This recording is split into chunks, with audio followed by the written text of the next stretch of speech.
I think there is a chance, and I think these elections might send a signal. I think the continual presence of the Tea Party movement and the people speaking out might wake them up finally, and say, hey, maybe we are doing too much too fast, and they might back off. Right now, they're not absolutely positive they have the votes on this medical bill. We'll know shortly whether the House will see if they have the votes. They think the House can do it faster than the Senate. They're going to try to do that on Saturday of this week. But they have a few problems. It's not automatic, and thank goodness for radio talk shows and the Internet for us to get this information out. That's what's rallying the troops. It certainly is in the mainstream media. Speaking of the Internet, we're talking to Congressman Ron Paul. We now have the Cybersecurity Act.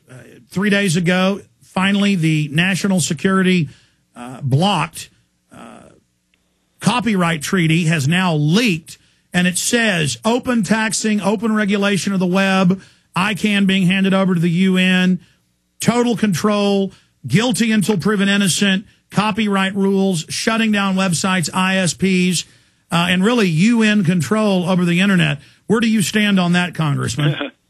Well, it's very frightening, and I think that if they're successful, let's just hope that Internet is too big and too complex for them ever to have controls, but they're making the attempt. They would love to put us out of business, but I am hopeful that we don't ever allow it to go that far. But they are doing everything in the world to control the Internet, and that to me would be a real tragedy. A lot of people say it could never happen. It's too big. They never try it.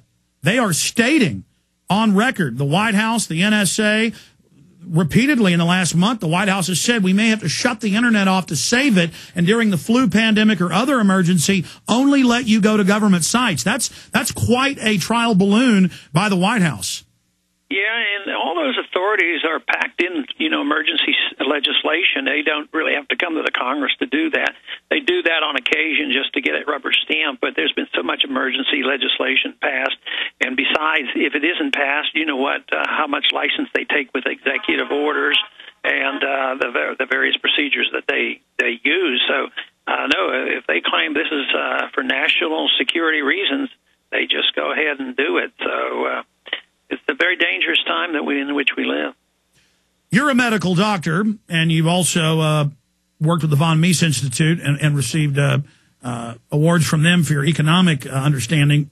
And, of course, this flu situation is economic for the vaccine makers. Government gets to have a power grab. But you've pointed out that Obama won't give the flu shot to his daughters. Now even Time Magazine's reporting the German government military won't take the shot with the squalene or the mercury or the interleukin-2 or any of this. So government's taking one vaccine, the people's getting another. Your take on that, Congressman? Well, that always happens that way, and I did see a report after I made that announcement because he had said it in public about Obama's daughters not getting the shot. But since that time, we are told now they have gotten it. But you'd wonder which one they got and whether or not it had the mercury in it or whatnot. But, we've done it to our own military personnel, in the Persian Gulf War. They got a lot of inoculations, and people came back with Persian Gulf War syndrome. It was a combination of chemicals and inoculations.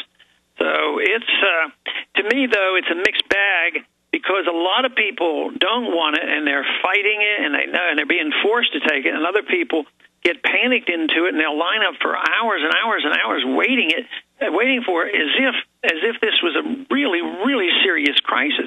It's a serious disease, and people do die, but even these few, the numbers of people that have died from it, they're significant, but they're very small compared to regular flu. And many times the individuals, I think over 2/3 of the children that died so far had other serious medical problems. So, but the drumbeat for the fear to build up is, to me, it's all done for that reason, for the people to become more obedient and more dependent on the government. So they're trying to set the precedent for this medical tyranny to force their will on us? I think it's just another attempt. I'm sure there are a bunch of people who believe, well, no, this is very serious. The medical people have told us this, and this is what we have to do. But let's say it was a reasonable thing, to give people shots. I think that the real message here is, why should the government be in charge of it? you know, if they're in charge, there's a shortage. The people who don't want it are being forced to take it. The people who want it can't get it. It's costing a lot of money. The other vaccine, the regular flu shots, are not available, and it's on and on. And right now, I saw a chart just a couple of days ago that shows that this individual believed that swine flu is going to peak, you know, within another week or two.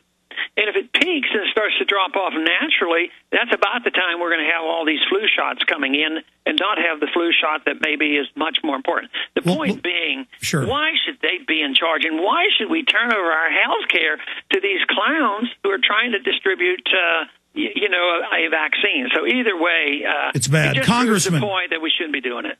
On top of that, all over the country, schools are injecting children, even when their parents say don't do it, and the schools are saying, oops, it's an accident. Clearly, that's premeditated. But shifting gears now, we saw Republican wins in New Jersey and Virginia. The president's approval rating when he was first elected up in the 80s, now down in the low 40s.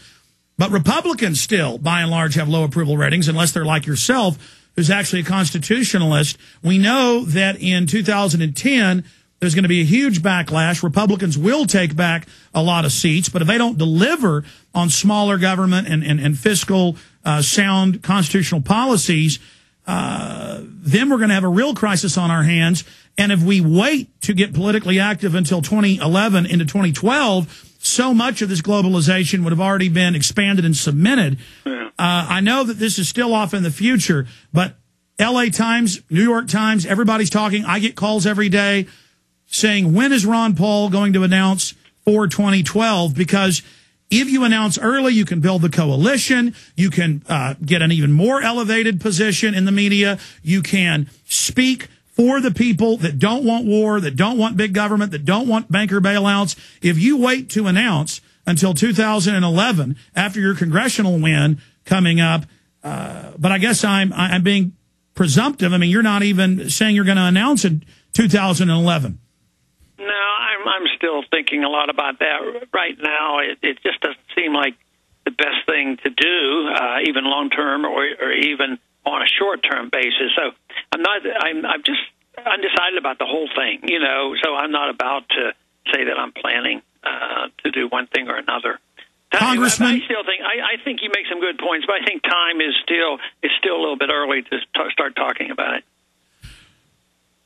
But so much is happening, and if you step up even further, and no one's saying that you haven't done more than anybody else, and start building the coalition now, I really, unless there's massive election fraud, I see no way that you could lose the Republican primary. I mean, how can we allow a rhino, someone who's not really a constitutionalist, like another McCain, another Mitt Romney, to lead conservatives and libertarians down another rat hole? I mean, you are the man for the job, and I don't pretend to understand your political strategy. I know you're much more intelligent and wise than I am and have more experience. It just makes perfect sense for at least sometime in the next 6 to 8 months to announce, but you're saying you're not even sure at this time. I mean, even if you didn't win, you would have huge fundraising. You'd be able to buy ads. You'd be all over the media. You'll be the only candidate that will inject real issues. I mean, you're the only man for the job. I mean, fate and responsibility and destiny says that you are the man for the job. Well, you have to realize you're not the average Republican primary voter. You're a little bit more optimistic about what we might be able to do. We still have a lot to contend with when you get involved in partisan politics. You followed that stuff that was going on over in Nevada, how they really handle us. I think we'll do better if we ever did it again, but you know, they just close down shop if they think you're going to win. So you have a lot of obstacles to overcome. But the most important thing, and this is what you've emphasized as well, politics are very important, but also is getting these issues out and talking about the philosophy and why we need it and get the people energized. And that should be ongoing. And of course, that's why we keep Campaign for Liberty moving in that direction, because people have to understand things like the Federal Reserve. Just think, a couple of years ago, not too many people even talked about the Federal Reserve. And now They can do national polling on the Federal Reserve to get opinion. So in that sense, I think we're making progress. Exactly. We've gone from almost no one knowing it's a private cartel to over 75% wanting an audit or for it to be abolished. It's only a win-win for you to run because it will elevate you. It will have you in the debates.